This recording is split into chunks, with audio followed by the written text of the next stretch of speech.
नमस्कार दोस्तों, धर्म रहस्य चैनल में आप सभी का एक बार फिर से स्वागत है। रजत यक्षिणी की जो हमारी कहानी चल रही है, इस साधना का पीडीएफ मैंने इंस्टा मोजो स्टोर पर उपलब्ध करा दिया है। आप चाहें तो यह साधना दीपावली के 5 दिनों में कंप्लीट कर सकते हैं, क्योंकि इसे पंच दिवसीय साधना भी कहते हैं, जो दीपावली के मुख्य 5 दिनों में होती है। तो आज हम लोग जानते हैं इस कहानी के अगले भाग के विषय में। तो पिछली बार की कहानी को आगे बढ़ाते हुए, खंडहर मंदिर की छत गिरने के बाद सब कुछ वहां पर शांत हो गया था। चारों ओर केवल राख, टूटी मूर्तियां और बुझ चुके दीपकों की गंध थी। लेकिन अचानक राख से एक करुण चीख गूंजी। यक्षिणी अब भी जीवित थी। उसके शरीर से चांदी की रोशनी फूट रही थी, पर वह बेहद कमजोर हो चुकी थी। आरव का हाथ उसके हाथ में था, लेकिन उसका शरीर निर्जीव सा पड़ा था। यक्षिणी रोते हुए फुसफुसाई, हे मेरे प्रिय, श्राप सच सच हो गया। दीपावली पूरी होने से पहले हमारा मिलन अधूरा रह गया है। अचानक अंधेरे में एक भूतिया छाया हंसी। वह भैरवनाथ की ही आत्मा थी, जो राख में भी अमर बनी हुई थी। उसकी आंखों से अग्नि निकल रही थी। तुम दोनों ने मुझे हराया, पर मेरा शाप अमर है। हर दीपावली तुम्हारी आत्मा इस खंडहर में लौटेंगी। तुम मिलोगे, प्रेम करोगे, पर अंत में मृत्यु और बिछड़न तुम्हारा भाग्य बनेगी। उसकी हंसी से पूरा मंदिर गूंज उठा। श्राप की अग्नि से यक्षिणी का स्वरूप बदलने लगा। उसकी सुंदर चांदी सी देह राखी और विकृत होती गई। उसकी आंखें भयावह और लाल हो गईं। लंबे बाल हवा में बेतहाशा लहराने लगे। वह चीख उठी, नहीं, मैं प्रेम की शक्ति से इस श्राप को तोड़ दूंगी, चाहे इसके लिए मुझे पिशाचनी ही क्यों न बनना पड़े। उसके शब्दों के साथ मंदिर में जलते दीपक अपने आप फटने लगे और एक एक करके अंधेरा छा गया। आरव, जो मर चुका था, अचानक अपनी आत्मा के रूप में खड़ा हो गया। उसका चेहरा पीला और पारदर्शी था। उसने यक्षिणी से कहा, अगर मेरा जीवन समाप्त हो गया है तो मैं अपने प्राण तुम्हें अर्पित करता हूँ। प्रेम की यही अग्नि तुम्हें मुक्ति का मार्ग प्रदान करेगी। उसकी आत्मा यक्षिणी के भीतर समा गई। यक्षिणी का स्वरूप अब अर्धदेवी अर्धदानवी हो गया। उसके शरीर से चांदी और रक्त की मिश्रित आभा फूट रही थी। उसने भैरवनाथ की आत्मा पर झपट्टा मारा और उसे चीख कर राख में ही मिला दिया।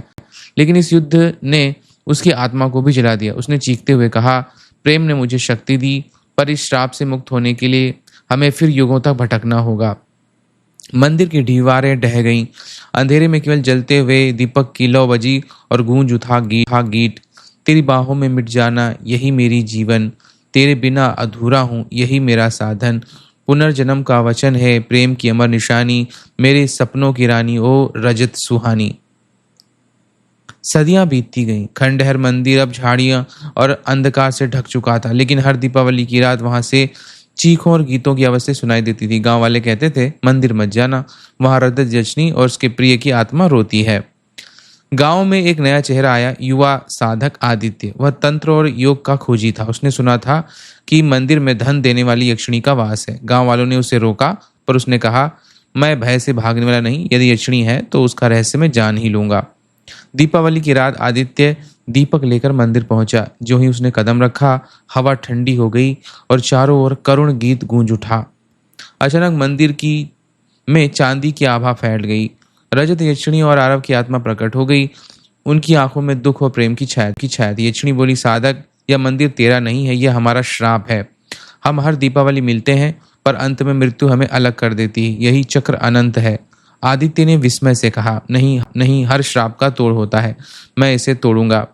जो ही आदित्य ने यह कहा, राख से भैरवनाथ की विकृत परछाई फिर से जाग उठी और हंसी से मंदिर कांपने लगा। मूर्ख 3000 सालों में इस श्राप को कोई नहीं तोड़ पाया।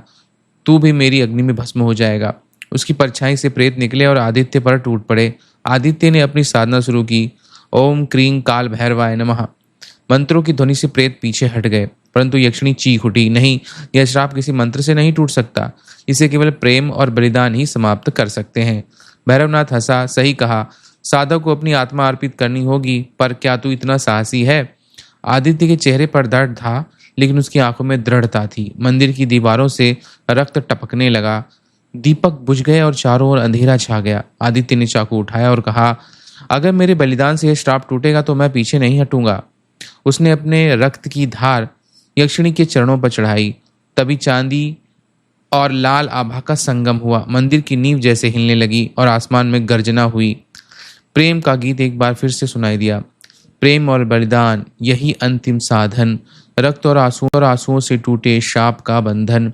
दीपावली की रात है अंतिम कसौटी, क्या मिलेगी मुक्ति या होगी कोई अनहोनी। आदित्य के रक्त की धार यक्षिणी के चरणों पर गिर पड़ी, लेकिन मंदिर अचानक लाल और चांदी की रोशनी से भर गया। दीवारें कांपने उठ लगी, टूटी मूर्तियां जीवित हो उठी और दीपक अपने आप जल उठे। यक्षिणी की आंखों से आंसू बह निकले। हे साधक, तेरे बलिदान ने हमारे प्रेम को शक्ति दी है। शायद यही वह कुंजी है जो श्राप को तोड़ सकती है। लेकिन तभी राख के धुएं से भैरवनाथ का दानवी रूप उभर आया। अब वह केवल आत्मा नहीं था, बल्कि एक अग्नि पिशाच बन चुका था। उसकी हंसी से पूरा मंदिर हिल गया। मूर्खों, श्राप केवल प्रेम से नहीं टूटेगा, बलिदान भी अपूर्ण है। जब तक साधक और यक्षिणी एक साथ प्रलय में न समा जाए। उसकी अग्नि की लपटें उठी। यक्षिणी आदित्य को जला डालने की कोशिश की। तभी आरव की आत्मा, जो विराज का पुनर्जन्म थी, प्रकट हुई। वह राख और अंधेरे से निकल यक्षिणी के पास आया और बोला, युगों से अधूरी रही प्रेम कहानी अब पूरी होगी। अगर प्रलय ही इसका मार्ग है तो मैं इसके लिए तैयार हूं। उसने आदित्य का हाथ थाम लिया। तीनों ने चारों ओर चांदी के रक्त की अग्नि घूमने लगी। मंदिर के मध्य एक अग्निकुंड अपने आप प्रज्वलित हो उठा। यक्षिणी ने कहा, यह अंतिम यज्ञ है। अगर हम तीनों अपनी आत्मा इसमें अर्पित करें तो शायद साप टूटेगा, पर यदि असफल रहे तो हम सदैव प्रेत बन करके भटकेंगे। आदित्य और आरव ने बिना सोचे हामी भर दी। तीनों ने अग्निकुंड में कदम रखा। आसमान से बिजली गिरी, मंदिर ढहने लगा। भैरवनाथ चीखने लगा, नहीं, यह संभव नहीं, यह श्राप अमर ही है। परंतु अग्नि ने उसे भस्म कर दिया। तीनों की आत्माएं अग्नि में समा गईं। कुछ क्षणों के बाद मंदिर शांत हो गया। झाड़ियां हिलना बंद हो गईं। दीपक बुझ चुके थे, पर एक दीप अभी भी जल रहा था। उस दीपक से एक धीमी आवाज निकली, प्रेम और बलिदान ही मुक्ति है। पर हर दीपावली दीप स्वयं जलेगा ताकि लोग इसे याद रखें। हजारों वर्षों से स्वर्गलोक और तंत्रलोक के बीच एक गुप्त लोक था, जिसे रजत मणि लोक भी कहा जाता था। वहां अनगिनत रजत यक्षिणियां वास करती थीं। हर एक की देह चांदी जैसी चमकती, आंखें चंद्रमा जैसे निर्मल, हृदय में केवल एक प्रतीक्षा, सच्चे साधक का प्रेम। अब समय बदल चुका है। तंत्र के नियम के अनुसार जब दीपावली की अग्नि और अमावस्या का अंधकार मिलते हैं तो ये यक्षिणियां धरती पर उतर आती हैं। इस बार सभी रजत यक्षिणियां एक साथ अवतरित हुई हैं। हर दिशा में चांदी की रोशनी फैली, मानो आकाश के तारों से बारिश हो रही हो। यक्षिणियां किसी धन लोभी या कामी व्यक्ति के पास नहीं जाती। वे केवल ऐसे साधक को पहचानती हैं जिसका मन पवित्र हो, जो प्रेम को धन से ऊपर रखे और जो अपने जीवन का बलिदान भी करने को तैयार हो। धरा पर अब कई साधक तांत्रिक उसकी खोज में साधना कर रहे थे, परंतु लोभ के लिए, कुछ शक्ति के लिए। परंतु रजत यक्षिणी केवल प्रेम और निष्ठा को स्वीकार करती थी। लेकिन इस खोज के साथ खड़ा है अंधकार भी। भूत प्रेत, तांत्रिक और दानवी शक्तियां चाहती हैं कि रजत यक्षिणियां उनके वश में हो जाए। इसलिए हर साधक के सामने अब भयावह परीक्षाएं होती हैं, जिसमें तंत्र युद्ध होता है, आत्मा की अग्नि परीक्षा होती है और प्रेम की कसौटी होती है। अब हर रजत यक्षिणी की अपनी एक कथा है। कोई गांव के किनारे किसी गरीब कवि के सपनों में आती है, कोई किसी वीर सैनिक को युद्ध भूमि में बचाती है, कोई किसी साधक या साधु को जंगल में दर्शन देती है। यानी ये एक ही सूत्र है, रजत यक्षिणी केवल सच्चे हृदय को पहचानती है। अब इसी कथा में आगे एक और कहानी जुड़ती है, जो वन की रजत यक्षिणी थी। ये कहानी है उत्तर भारत के एक घने जंगल में एक पुराना मठ था। लोग कहते थे कि वहां कोई साधु नहीं टिकता, क्योंकि हर अमावस्या की रात पेड़ों के बीच से चांदी सी परछाई गुजरती थी और गांव वाले मानते थे कि यह एक रजत यक्षिणी है जो अपने साधक की खोज में धरती पर घूम रही है। अनिकेत नाम का एक युवा साधक अपने गुरु से अलग होकर उस मठ में पहुंचता है। उसने मन में धन की नहीं बल्कि ज्ञान और प्रेम की प्यास थी। रात होते उसने मंत्रोच्चारण शुरू किया, ओम रजत की शक्ति आए, लेकिन वह मंत्र शुद्ध नहीं था।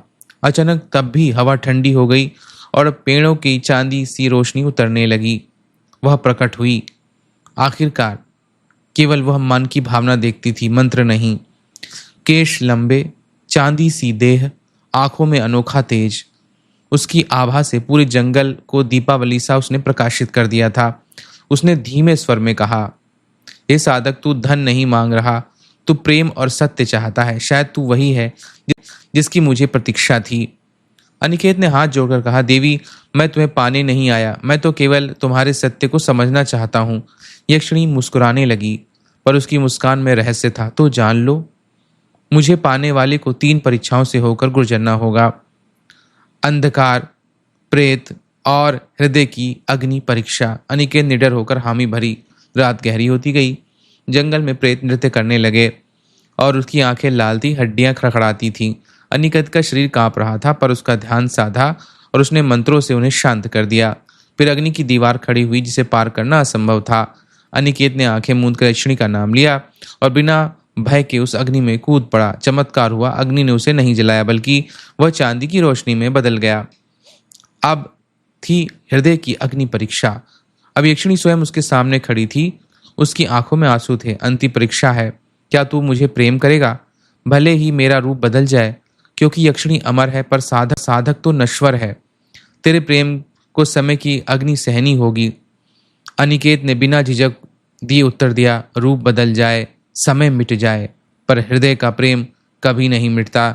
मैं तुझसे आत्मा से प्रेम करता हूं।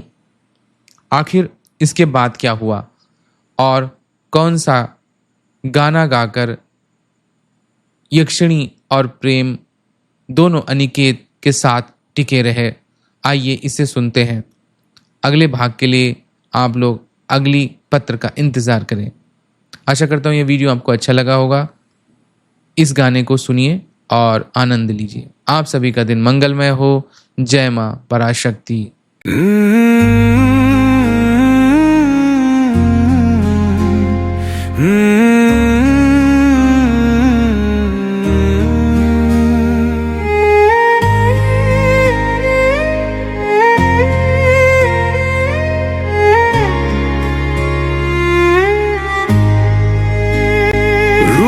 बदल जाए, समय मिट जाए, पर हृदय का प्रेम कभी नहीं मिटता।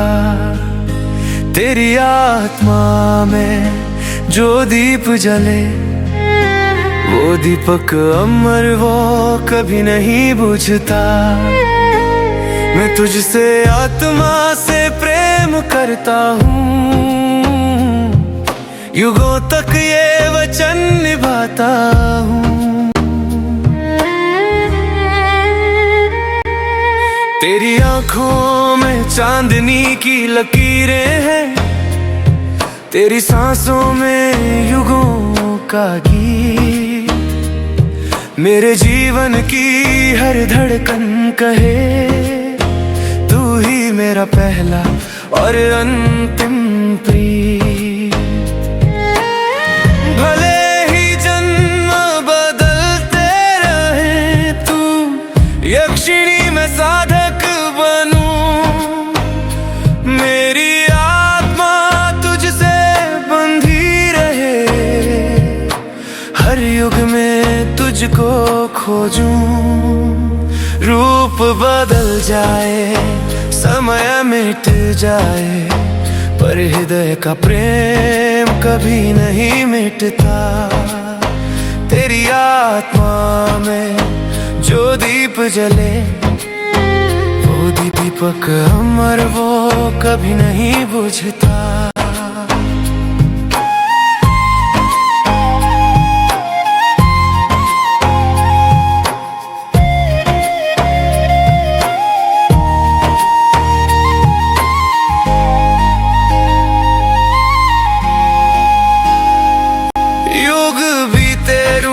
बदले पर प्रेम की डोर न टूटे।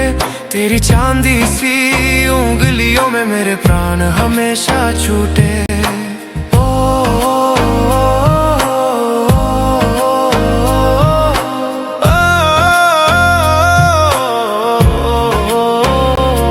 आओ यक्षिणी आओ प्रिय, ये वचन सदा गूंजेगा।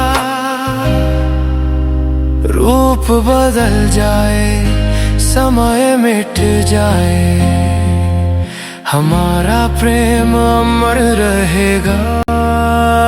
रूप बदल जाए, समय मिट जाए पर हृदय का प्रेम कभी नहीं मिटता। तेरी आत्मा में जो दीप जले वो दीपक अमर वो कभी नहीं बुझता। मैं तुझसे आत्मा से प्रेम करता हूँ, युगों तक ये वचन निभाता हूँ।